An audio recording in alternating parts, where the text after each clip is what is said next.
Swimming in natural cold water is one of the most exciting aspects of being outside. It's relaxing, particularly after a long day of activities. Regardless, bear in mind that swimming in natural water regions is restricted at outdoor sites. They do this for your protection or to protect the water supply. Jenny Lake is one of the most prominent rivers that you can find in Grand Teton National Park. Can you swim in Jenny Lake? Continue to read, and we will help you with finding answers to the question. Can you swim in Jenny Lake? Yes, it is possible for you to swim in Jenny Lake. Swimming is permitted in all of the Grand Teton National Park's aquatic areas, however swimming in the Snake River may be prohibited depending on its state. You should be prepared for a chilly swim since the park's water temperature seldom rises over 60 degrees Fahrenheit/16 degrees Celsius throughout the year. The frigid water shouldn't dampen your spirits. A good wetsuit may help you stay warm while swimming. Jenny Lake is notable for its crystal clear, chilly water. Jenny Lake's most famous sight is the vista of the Tetons in the backdrop. Squirrels, marmots, moose, elk, bears, and mule deer are common sights. So bring your binoculars. Hiking paths wind their way around the lake's perimeter. Jenny Lake Campground, where you may camp, is also located here. Boating, canoeing, swimming, and fishing are all popular activities on the lake. The Jenny Lake Boat Concession, on the other hand, is located near the lake's north entrance. Swimming is not permitted in this region to prevent interfering with boats and to keep swimmers safe. In comparison to the other Grand Teton lakes, Jackson Lake is also quite popular for boating. As a result, there is a boat docking area where swimming is prohibited. Greater than read, is traveling a hobby? The ultimate guide to an exciting way of life. Greater than learn about the downsides of traveling as a hobby. What other activities can you do? Grand Teton National Park, located in northeastern Wyoming, is noted for its stunning lakes and mountains, as well as its diverse fauna. The parks attract around 4 million visitors each year. Swimming, fishing, boating, canoeing, and water skiing are all permitted on the park's rivers, according to the National Park Service. However, you must observe the National Park Service's standards and limits in order to participate in these activities. Swimming. Coulter Bay, near the picnic area, and Signal Mountain both have swimming beaches in Grand Teton National Park, next to the campground.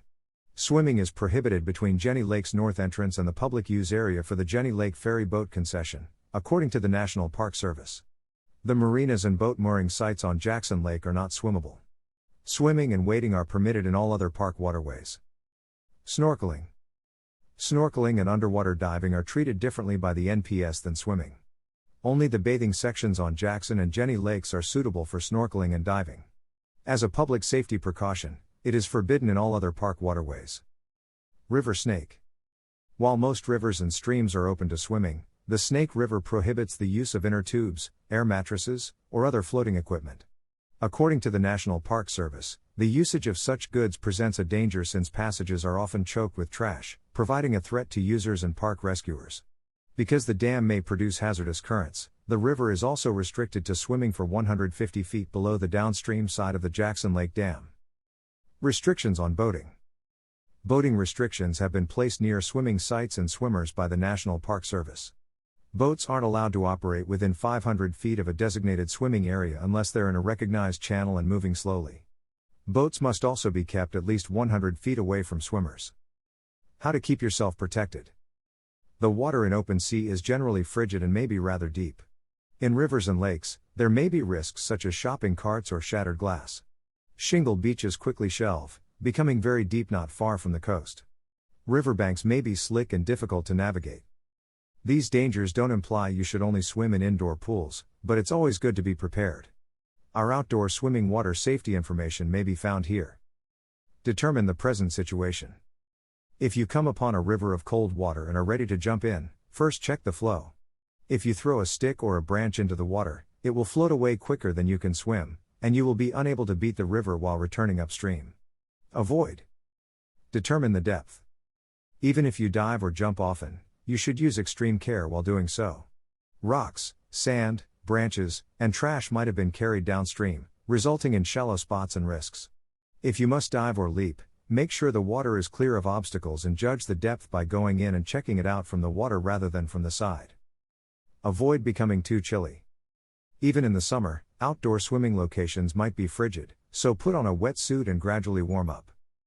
Prepare an escape route. If you get into difficulties or need to get out of the water quickly, identify and arrange your escape routes. Remember that riverbanks may be slippery and difficult to climb, so look for shallow sections where you can scramble out easily. Understand algae. Blue-green algae is a slick material that may be harmful. If possible, avoid it. If the problem is severe, find a new place. It's most frequent near lakes in the late summer, and if consumed, it may cause skin rash, eye discomfort, and vomiting. Never swim alone. Avoid swimming by yourself. When wild swimming, having a companion will increase your safety while also making your swim more pleasant. If swimming with a companion isn't an option, wear a bright tow float on a string behind you and a bright swim bonnet. Red is the most noticeable. Tow floats provide you something to hold onto for a second if you need to rest, even though they're not meant as buoyancy aids and should never be depended on as such. Some feature waterproof compartments for valuables or water and snack storage. Keep an eye out for reeds. Weeds and reeds may be irritating, but they can also be deadly if they grow thickly. Avoid thrashing or quick motions while swimming through thick reeds, and instead use your arms to swim away.